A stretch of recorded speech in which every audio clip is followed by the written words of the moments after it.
Hi hello friends, welcome back to my YouTube channel. ನಾನು ಇವತ್ತು ಬೆಳಗ್ಗೆನೇ ಬ್ಲಾಗ್ ಸ್ಟಾರ್ಟ್ ಮಾಡಿದ್ದೀನಿ. ಯಾರಿಗಾದ್ರೂ ಇಷ್ಟ ಆದರೆ ಒಂದು ಲೈಕ್ ಮಾಡಿ. ಹಾಗೆ ಯಾರಾದರೂ ಹೊಸ್ದಾಗಿ ನೋಡೋಂಗಿದ್ರೆ ಪ್ಲೀಸ್ ಸಬ್ಸ್ಕ್ರೈಬ್ ಮಾಡಿ. ಹಾಗೆ ನಿಮ್ಮ ಫ್ರೆಂಡ್ಸ್ ಆ್ಯಂಡ್ ಫ್ಯಾಮಿಲಿ ಮೆಂಬರ್ಸ್ಗೆ ಶೇರ್ ಮಾಡಿ. ಅವರು ಆದಷ್ಟು ಸ್ವಲ್ಪ ಸಪೋರ್ಟ್ ಮಾಡಲಿ. ಮತ್ತು ಇವತ್ತು ಗಾಡಿಗೆ ಹೂವು ಬೇಕು ಅಂತ ಹೇಳಿದರು. ಅದಕ್ಕೆ ಬೆಳಗ್ಗೆನೇ ಹೋಗಿ ಹೂವು ಕಿತ್ಕೊಬಂದು ಕಟ್ಕೊಡ್ತಾಯಿದ್ದೀನಿ ಈಗ. ಮತ್ತು ಮಕ್ಕಳು ಇನ್ನೂ ಮನಿಕೊಂಡಿದ್ದಾರೆ. ಅವ್ರು ಎದ್ದೊಳೋಷ್ಟಕ್ಕೆ ಬೇಗ ಟಿಫನ್ ರೆಡಿ ಮಾಡಬೇಕು. ಅದಕ್ಕೆ ಬೇಗ ಹೂವು ಕಟ್ಬಿಟ್ಟು ಟಿಫನ್ ರೆಡಿ ಮಾಡೋಣ ಅಂಥೇಳಿ ಈಗ ಟಿಫನಿಗೆ ರೆಡಿ ಮಾಡ್ಕೊತಾ ಇದ್ದೀನಿ, ಚಿತ್ರಾನ್ನ ಮಾಡೋದಕ್ಕೆ. ಮಕ್ಳಿಗೂ ಸ್ವಲ್ಪ ಹುಷಾರಿರಲಿಲ್ಲ, 2 ದಿವಸದಿಂದ ನೆಗಡಿ ಆಗಿತ್ತು. ಅದಕ್ಕೆ ಸ್ವಲ್ಪ ಫೀವರ್ ಬರ್ತಿದ್ದು. ಅದಕ್ಕೆ ನಿನ್ನೆ ಹಾಸ್ಪಿಟ್ಲಿಗೆ ತೋರಿಸಿದ್ವಿ. ಈಗ ಚೆನ್ನಾಗಿದ್ದಾರೆ. ಇಲ್ಲಿ ತೋರಿಸ್ಕೊ ಬಂದಾಗಲಿಂದ ಮತ್ತೆ ಅವ್ರು ಎದ್ದೊಳೋಷ್ಟಕ್ಕೆ ಟಿಫನ್ ರೆಡಿ ಮಾಡೋಣ ಅಂಥೇಳಿ ಈಗ ಟಿಫನ್ ರೆಡಿ ಆಯಿತು. ಇನ್ನೇನು ಮಕ್ಕಳು ಎದ್ದರು. ಅವರು ಎದ್ಮೇಲೆ ಅವ್ರಿಗೆ ಮುಖ ತೊಳೆದ್ಬಿಟ್ಟು ಟಿಫನ್ ಹಾಕ್ಕೊಟ್ಟಿದ್ದೀನಿ. ನಮ್ಮ ಮನೆಯವ್ರು ತಿನ್ನಿಸ್ತಿದ್ದಾರೆ ಟಿಫನ್ನು. ಮತ್ತು ಅವ್ರ ಮನ್ಗಿರೋ ಬೆಡ್ಶೀಟುಗಳೆಲ್ಲ ಹಾಗೆ ಇದ್ವು, ಅದೆಲ್ಲ ಎತ್ತಿಡೋಣ ಅಂತೇಳಿ ಎಲ್ಲ ಎತ್ತಿಡ್ತಾ ಇದ್ದೀನಿ. ಹಾಗೆ ಸ್ವಲ್ಪ ಮನೆಯಲ್ಲೂ ಕೆಲಸ ಇದ್ವು. ನಮ್ಮ ಮನೆಯವ್ರು ಹೊರಗಡೆ ಹೋಗ್ಬೇಕಂದ್ರು. ಅವ್ರು ಹೋಗೋಷ್ಟಕ್ಕೆ ಎಲ್ಲ ಕೆಲಸ ಎಲ್ಲ ಮುಗಿಸ್ಕೋಬೇಕಂತೇಳಿ ಬೇಗ ಎಲ್ಲ ಕೆಲಸ ಮಾಡ್ತಾಯಿದ್ದೀನಿ. ಮನೆಯಲ್ಲಿ ಸ್ವಲ್ಪ ಬೆಳಿಗ್ಗೆ ಮಾಮೂಲಿ ಕೆಲಸ ಇರುತ್ತಲ್ಲ, ಅದೆಲ್ಲ ಮುಗಿಸ್ಕೋಬೇಕು ಅಂತ ಬೇಗ ಎಲ್ಲ ಕೆಲಸ ಮುಗಿಸಿದ್ದು.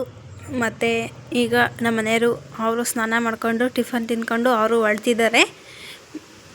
ಮತ್ತು ಮಧ್ಯಾಹ್ನ ಟೈಮ್ ಸ್ವಲ್ಪ ಬಿಸಿಲು ಬಂತಲ್ಲ, ಹಾಗೆ ಮಕ್ಳಿಗೂ ಸ್ವಲ್ಪ ಮೈ ತೊಳೆಯೋಣ ಅಂತೇಳಿ ಮೈ ತೊಳೆದ್ಬಿಟ್ಟು ಅವ್ರನ್ನೂ ಗೋಡನ್ ಹತ್ರ ಕರ್ಕೊಬಂದೆ. ಬಿಸಿಲಾಗ ಆಡ್ಕೊಳ್ಳಿ ಸ್ವಲ್ಪ ಹೊತ್ತು ಅಂತೇಳಿ. ಕೋಲ್ಡ್ ಆಗಿತ್ತಲ್ಲ, ಅದರಿಂದ ಸ್ವಲ್ಪ ಹೊತ್ತು ಬಿಸಿಲಲ್ಲೇ ಇರಲಿ ಅಂತೇಳಿ ಬಿಸಿಲಲ್ಲೇ ಆಡಿಸ್ತಾ ಇದ್ದೀನಿ. ಮತ್ತು 4 ಗಂಟೆ ಮೇಲೆ ಗೋಡನ್ ಹತ್ರ ಇದ್ವಿ. ಹಾಗೆ ಸ್ವಲ್ಪ ಮಳೆ ಬಂತು ಲೈಟಾಗೆ. ಈಗಿನ ವೆದರಲ್ಲಿ ಯಾವಾಗ ಮಳೆ ಬರುತ್ತೆ, ಯಾವಾಗ ಬಿಸಿಲು ಕಾಯುತ್ತೆ ಅನ್ನೋದೇ ಗೊತ್ತಿಲ್ಲ, ಆ ಥರ ಆಗಿದೆ. ಮತ್ತು ಈಗ ಸಂಜೆ ಆಗಿದೆ. ಹಾಗೆ ಇನ್ನೇನು ಸಾಂಬಾರು ರೆಡಿ ಮಾಡೋಣ ಅಂಥೇಳಿ ಈಗ ಹಾಗಲಕಾಯಿ ಸಾಂಬಾರಿಗೆ ರೆಡಿ ಮಾಡ್ಕೊತಾ ಇದ್ದೀನಿ. ಅದು ಕಹಿ ಇರೋದ್ರಿಂದ ಒಬ್ಬೊಬ್ಬರಿಗೆ ಹಾಗಲಕಾಯಿ ಸಾಂಬಾರು ಅಂದರೆ ಆಗೋಲ್ಲ. ಎಣ್ಣೆ ಒಳಗಡೆ ಚೆನ್ನಾಗಿ ಫ್ರೈ ಮಾಡಿದ್ರೆ ಹಾಗಲಕಾಯಿ ಕಹಿ ಇರೋಲ್ಲ, ತುಂಬ ಚೆನ್ನಾಗಿರುತ್ತೆ. ನಮ್ಮ ಮನೆಯವರಂತೂ ಇಷ್ಟಪಟ್ಟು ಚೆನ್ನಾಗಿ ತಿಂತಾರೆ. ಸಾಂಬಾರು ತುಂಬ ಚೆನ್ನಾಗಿರುತ್ತೆ. ನನಗೂ ಇಷ್ಟ ಹಾಗಲಕಾಯಿ ಸಾಂಬಾರು ಅಂದರೆ. ಅದಕ್ಕೆ ಈಗ ಹಾಗಲಕಾಯಿ ಸಾಂಬಾರು ಮಾಡೋದು ಈ ವೆದರ್ಗೆ ತುಂಬ ಚೆನ್ನಾಗಿರುತ್ತೆ ಅಂತೇಳಿ ಹಾಗಲಕಾಯಿ ಸಾಂಬಾರು ರೆಡಿ ಮಾಡ್ತಾಯಿದ್ದೀನಿ. ನೋಡಿ, ನನ್ನ ತರಕಾರಿ ಹೆಚ್ಚುತ್ತಾರೆ. ಮಕ್ಕಳು ಏನು ಮಾಡ್ತಾಯಿದ್ದೀನಿ ಅಂತ ಅಲ್ಲಿಗೆ ಬಂದು ನೋಡ್ತಿದ್ದಾರೆ. ಟೊಮೊಟೊ ನೋಡಿದ್ರೆ ಸಾಕು ತಿಂಬಕ್ಕೆ ಬಂದು, ಬೇಡ ಕೋಲ್ಡ್ ಆಗಿದೆ ಅಂತೇಳಿ ಅವರು ಕೊಡಲಿಲ್ಲ. ಅದಕ್ಕೆ ಸುಮ್ಮನೆ ಕೂತ್ಕೊಂಡು ನನಗೆ ತರಕಾರಿ ಕೊಡ್ತಿದ್ದಾಳೆ ಅಚ್ಚು ಅಂಥೇಳಿ, ಟೊಮೊಟೊ ಅದೆಲ್ಲ. ಮತ್ತು ಹಾಗೆ ಸ್ವಲ್ಪ ಪಾತ್ರೆಗಳೆಲ್ಲ ಇದ್ದು ತೊಳ್ಕೊಳ್ಳೋಣ ಅಂಥೇಳಿ ಎಲ್ಲ ಒಂದು ಕಡೆ ತೊಳ್ಕೊತಾ ಇದ್ದೆ ನಾನು. ನೋಡಿ, ಒಂದು ಕಡೆ ಇಬ್ಬರೂ ಹೇಗೆ ಮನೆಯೆಲ್ಲ ಅಳ್ಬಿಟ್ಟಿದ್ದಾರೆ ಅಂತ ತೋರಿಸ್ಕೊಡ್ತೀನಿ. ಫುಲ್ ಮನೆಯೆಲ್ಲ ಅಳ್ಬಿಟ್ಟು ಟೊಬ್ ಮೇಲೆ ಕೂತ್ಕೊತಿದ್ದಾರೆ. ಎಷ್ಟು ತೀಡಿಕೆ ಮಾಡ್ತಾರೆ ಅಂದರೆ ಅಷ್ಟು ತೀಡಿಕೆ ಮಾಡ್ತಾರೆ ಇಬ್ಬರೂ.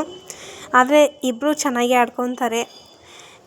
ಒಂದೊಂದ್ಸಲಿ ಕಚ್ಚಾಡ್ತಾರೆ ಇಬ್ಬರೂ, ಒಬ್ರಿಗೊಬ್ರು ಕಚ್ಚೋದು ಆ ಥರ ಎಲ್ಲ ಮಾಡ್ಕೊತಾರೆ. ನೋಡಿ ಯಾವ ಥರ ಎಲ್ಲ ಮನೆಯೆಲ್ಲ ಅಳ್ಬಿಟ್ಟಿದ್ದಾರೆ. ಈಗ ಅದೆಲ್ಲ ಎತ್ತಿಡಬೇಕು. ಎತ್ತಿಕ್ಬಿಟ್ಟು, ಆದರೆ ಇಬ್ಬರು ಅಷ್ಟೊಂದೇನು ಹಠ ಮಾಡಲ್ಲ, ತುಂಬ ಚೆನ್ನಾಗಿ ಆಡ್ಕೊತಾರೆ. ಸರಿ ಆಯಿತು, ಆಡ್ಕೊಂಬ್ಲಿ ಅಂತೇಳಿ ಆಡೋಕೆ ಬಿಟ್ಟು ನಾನು ಸಾಂಬಾರಿಗೆಲ್ಲ ರೆಡಿ ಮಾಡ್ತಾಯಿದ್ದೀನಿ. ಈಗ ಫೈನಲಿ ಹಾಗಲಕಾಯಿ ಸಾಂಬಾರು ರೆಡಿಯಾಗಿದೆ. ಮತ್ತು ಈಗ ಮುದ್ದೆನೂ ಅನ್ನ ರೆಡಿ ಮಾಡ್ಕೋಬೇಕು. ಇವತ್ತಿನ ಡೇ ರೊಟೀನ್ ಇಷ್ಟ ಆಗಿತ್ತು. ಯಾರಿಗೆಲ್ಲ ಇಷ್ಟ ಆಗುತ್ತೋ ಅವರೆಲ್ಲ ಲೈಕ್ ಮಾಡಿ, ಸಬ್ಸ್ಕ್ರೈಬ್ ಮಾಡಿ. ಮತ್ತೆ ಸಿಗೋಣ guys. Thank you for watching.